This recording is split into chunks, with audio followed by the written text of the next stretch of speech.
Six World Cup for one particular man where he has written his name on gold when it comes to World Cup history. You can talk about what he has done over the years. From club football to international football, Ronaldo remains one man that has written his name on real true gold. If it's anything purer than gold, Ronaldo has done that by writing his name on that thing. Now, welcome to the FIFA World Cup Roundup Show. My name is Richard Onwaje. Yeah, on the show, as usual, today, we'll follow what's happening around the World Cup. A lot of talk around Ronaldo. Here's the big man. Many are talking about Ronaldo and, the fact that something just happened yesterday where we saw the Spanish team defeat Portugal yesterday. We'll talk about it on the show today and visit other games. USA, yes, interesting match for the USA national team. The host nations are packing their bags. Big talking points around the World Cup. And as usual, we would go to Atlanta to join our correspondent, Pooja, who is waiting to join us there to tell us about what's happening ahead of the Argentina and Egypt game. Welcome to the FIFA World Cup Roundup Show on Atlantic TV.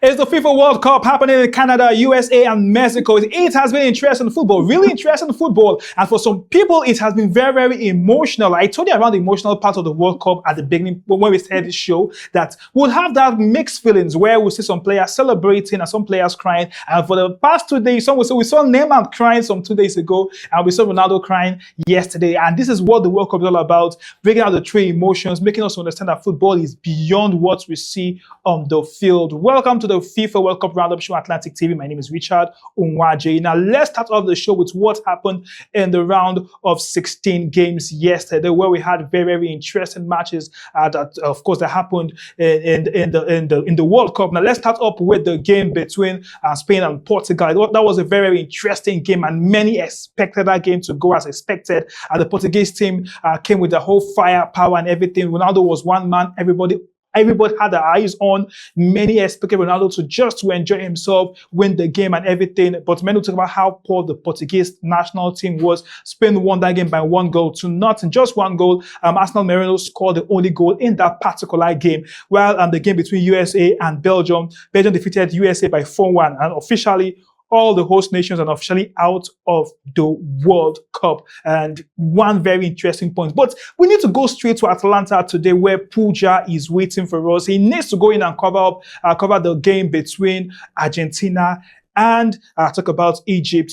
Very, very interesting match. And let's just join him, who is already waiting for us. He is in the big traffic on his way to the stadium. Pooja, top of the morning to you.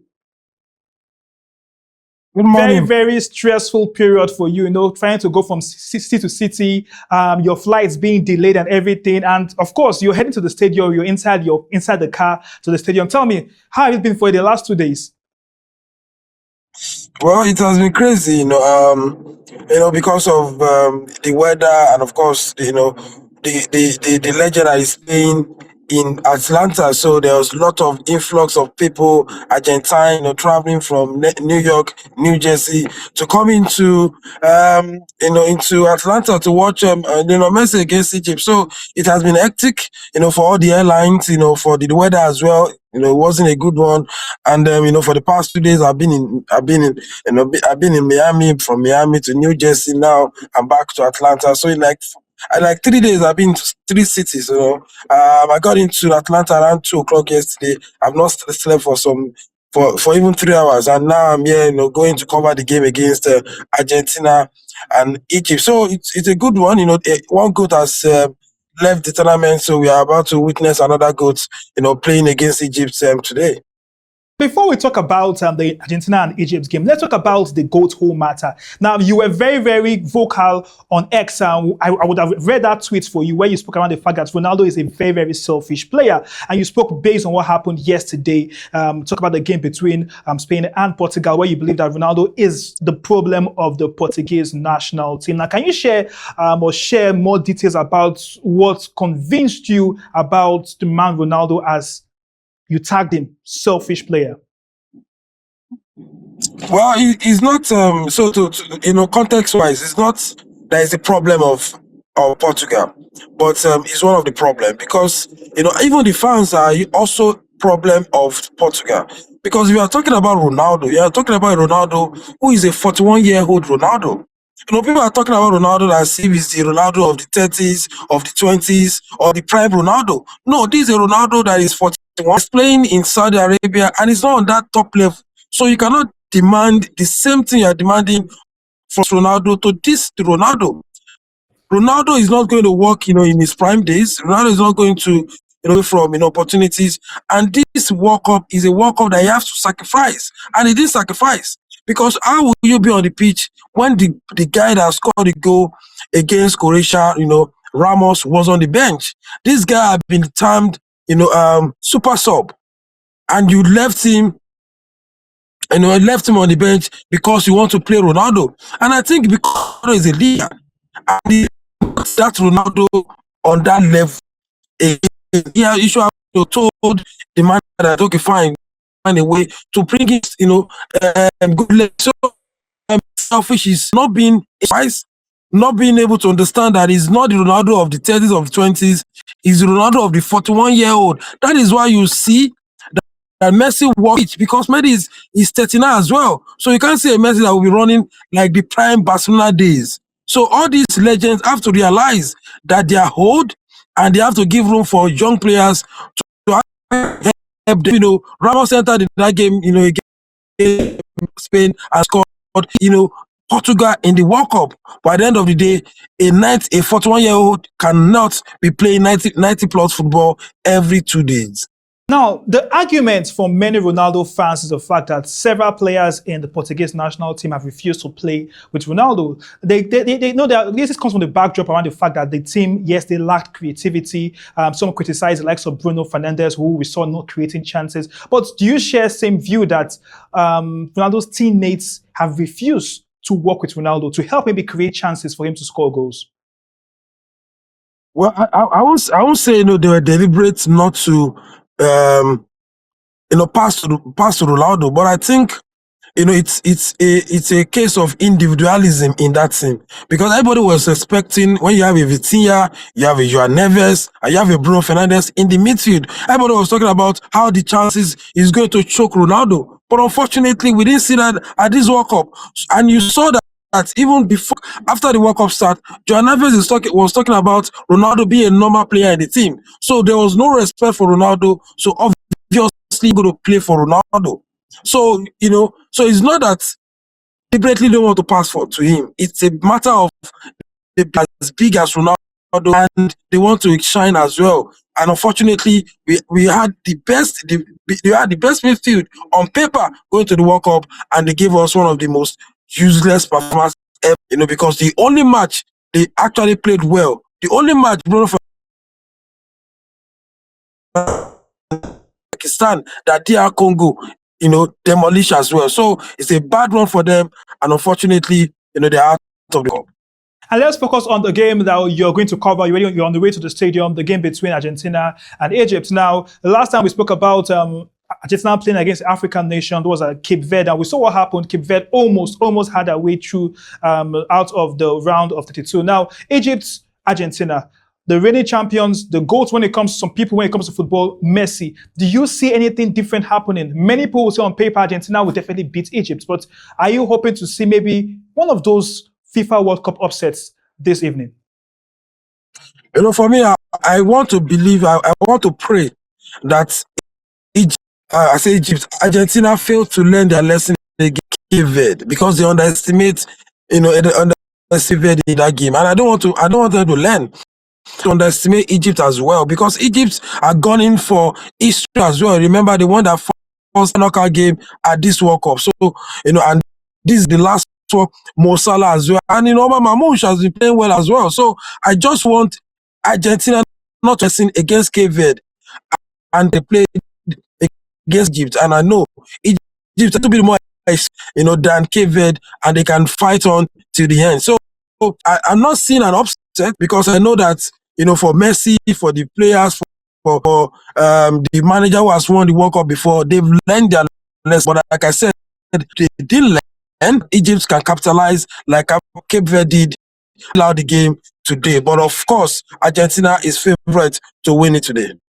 All right, thank you very much, Pooja. I wish you success on your way to the stadium to cover the game between Egypt and Argentina. I will talk to you tomorrow. I know you're very, very busy right now. You're supposed to get your ticket, your media ticket and everything to get ready for the game, and you're still inside the taxi on your way to the stadium. Of course, Pooja, that is Atlantic correspondent covering the World Cup in the USA, and of course, he is already on the way to the stadium to cover that's very, very interesting game, Argentina versus Egypt. So we'll give you the breakdown and of course, videos from the fans' reaction, everything, of course, will be on our social media handles. All right, from there, let's talk about the top goal scorers. Now, the World Cup is hitting up with something very interesting. Call it the chase for the Golden Boots. The question is, who will win the precious Golden Boots? It's round of 16, moving into the quarterfinals, and everybody's eyes are on the main man. And let's talk about Mbappé. Mbappe's 7 goals. He's topping the top scorers list. If Messi scores, then Messi might just do something different. Messi has 7 goals also too. That shows how interesting this is. We have Erling Haaland also pushing through with 7 goals. Now, Erling Haaland, we know what he did in his last game, scoring 2 goals for Norway. Harry Kane also would have a chance to increase his goal tallies, where he has 6 goals and Dembele 4 goals. Interesting one. We are seeing what we call a harvest of goals in the World Cup so far, and for many people this is just the beginning, because definitely it's going to play through to the last day of the World Cup. And the question around many people who would win the Golden Boot? Would it be Messi or Mbappe,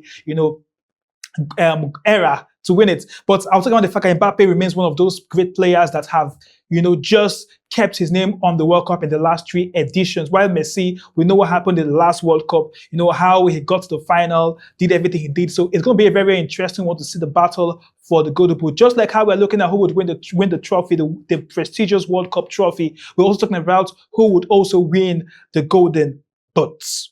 And some people felt yesterday's game would be his last match for Portugal. In fact, many football commentators spoke around the fact that we might not see Ronaldo play football again. And this has raised a very, very big question, where even Ronaldo fans are asking the question, would this be the end of the GOAT? Ronaldo and retirement. Now, after the game yesterday, Ronaldo spoke to the press, where Ronaldo spoke around the fact that this is not his end, meaning he has not retired officially, and he's not going to say he has retired for now. Now, Ronaldo has played in 6 different World Cups, and he's the first player to score in 6 of those different World Cups. Now, many would have expected Ronaldo to have had his last dance yesterday, where his team lost by 1-0 in the round of 16 match. But Ronaldo is still confident that he still has a lot to offer. The question would be, when would Ronaldo retire officially from football? He's 41 years, and his countdown to 1,000 goals still continues. He still plays actively when it comes to club football for Al Nassr, and for many of his critics, they believe Ronaldo should throw the towel in. He's 41 years, and some believe that he should have a chance to allow others play. And I tell you, even if you are a Messi fan, you must agree on one particular thing around Ronaldo, that he still remains that very, very important man when it comes to football. But the question will still be, when will Ronaldo officially retire from international football?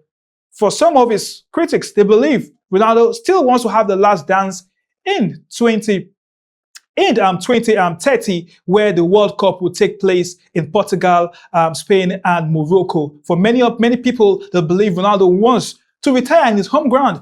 But many also look at his age, where he'll be 44 years, or some will say 45 years by then, and ask the question, would Ronaldo be fit enough to play for his country? While Ronaldo's fans believe that Ronaldo still plays for 90 minutes at his present age, that means he might be strong enough to even play at least 10 minutes in 4 years' time. Some will say, time will tell. Definitely we'll wait to see what will happen around Ronaldo.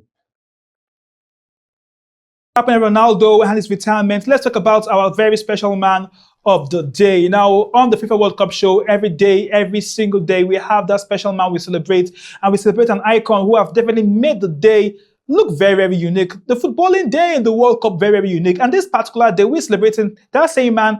Who else? Maybe someone that I expected we should celebrate somebody else, but let's celebrate Ronaldo today and talk about all he has done over the years, all his contribution to football. I tell you, football is never complete without Ronaldo. Some will talk about what will football have been in the last, call it 16 years, some will say last 20 years without having Ronaldo play football. He has entertained us, he has made us happy. You might not like his face. You might be a Messi fan, but you can't take out the fact that Ronaldo still stands out. 6 World Cups is no joke. Only a player who is at high level could play in 6 different World Cups and score in different World Cups. Talking about Ronaldo, talking about his club football, from when he played in Sporting in the Portuguese league and moved to Manchester United in England and moved from there to Juventus and moved from there to Real Madrid, then Juventus, back to Manchester United, and then moved, to Saudi Arabia to play Al Nassr. One thing about Ronaldo is the fact that he loves the game. It was a very emotional night for him yesterday, where we saw Ronaldo, as usual, he had to cry. I spoke about it on the show that will Ronaldo cry? Yes, he had to cry because he's a very emotional person and that he loves the game. He still wants to play football, and just leaving the World Cup in that particular way in the round of 16 for him was very disappointing. But we celebrate Ronaldo, and we will always thank Ronaldo for his impact to the world of football. Ronaldo has captivated many people, not just to go into football, but to support football. You might not be a football lover, but you must know at least Ronaldo or Messi. And this is talking about the impact this man has brought to the game. We'll talk about the big deals, how he has made a lot of money, brought the real merchandising into football is on that big part of him, which maybe on a very good day we'll talk about Ronaldo and what he has contributed to the game of football. But we're celebrating today on the FIFA World Cup Roundup show on Atlantic TV. That special man is nobody else but Ronaldo. And from what around Ronaldo, let's talk about Mbappé, where Mbappé is having this big issue. Now, this issue is getting many people talking. Now, with a senator in Paraguay. Now, many people are asking, what's really happened around this particular issue? Now, if you could see on your screen, we have the woman, she's a senator there, and she was the one that threw the first stone, where she called the man Mbappé someone that came in from Cameroon and was lucky to get into the French national team. He called him, they say he used a particular word to classify this particular guy, and this has gotten many people, talking around what she did. And the fact that, let me just read what she said around the man they call Mbappe. The politician said this is, she said, she said, a breast milk who grew up sucking on coconuts, the most educated centuries, you should be given, she said a lot of stuff. Them just are not media worthy. But the most important thing around the fact that she attacked Mbappe, and Mbappe fired back and spoke some stuff around her, and she is going to court right now, suing Mbappe based on what Mbappe said. So this is one of those issues that the World Cup is coming with, and no one expected that to happen. Mbappe replied, they say with a sharp statement, Mrs. Cecilia Amelia, you're a woman who is unworthy. And that's what the word Mbappe used to classify the woman, and spoke about her country and everything. And the woman is going to court, saying that Mbappe insulted her. Her name is Celesta Amarala, and she's going to court based on it. And she's going to ask gender abuse, gender-based violence. That is what she's going to court against Mbappe. So the World Cup is bringing some kind of very funny dramas. Talk about dramas. We always talk about what is trending around the FIFA World Cup. Those important things that happen outside the field that gets many people talking. And today, we will start up with what happened. Let's start up with Ronaldo crying. Yes, Ronaldo was very emotional. I spoke about it on the show. And we all know Ronaldo, he always cries. Someone say Ronaldo always cries. Yes, he loves the game. That shows how, his whole mind, his everything when it comes to football. And yes, it was on that very emotional day for Ronaldo after he had to pack his bags for the World Cup. And you could see the video on your screen, Ronaldo crying. Yes, very emotional fellow. He loves the game, he loves football, and he always wants to play. And yes, there was on that day, playing alongside Yamal, the Spanish teenager who is in real form. We saw Yamal coming to tap Ronaldo. Ronaldo was crying yesterday. But as I said earlier, a great superstar when it comes to football. Still talking Ronaldo, and this time around is a beautiful, way to celebrate Ronaldo, where we saw this particular thing happen in Portugal. Ronaldo was celebrated after many called his game against Spain his last game before the Portuguese national team. Now they made it sort of a start. So some say a dream start, but this is just beautiful. Celebrating one man, Cristiano Ronaldo, and the fact that yes, this man has continued to do something beautiful. Now watch this. Come on, the popular celebration. Obrigado 7. Yeah, Ronaldo.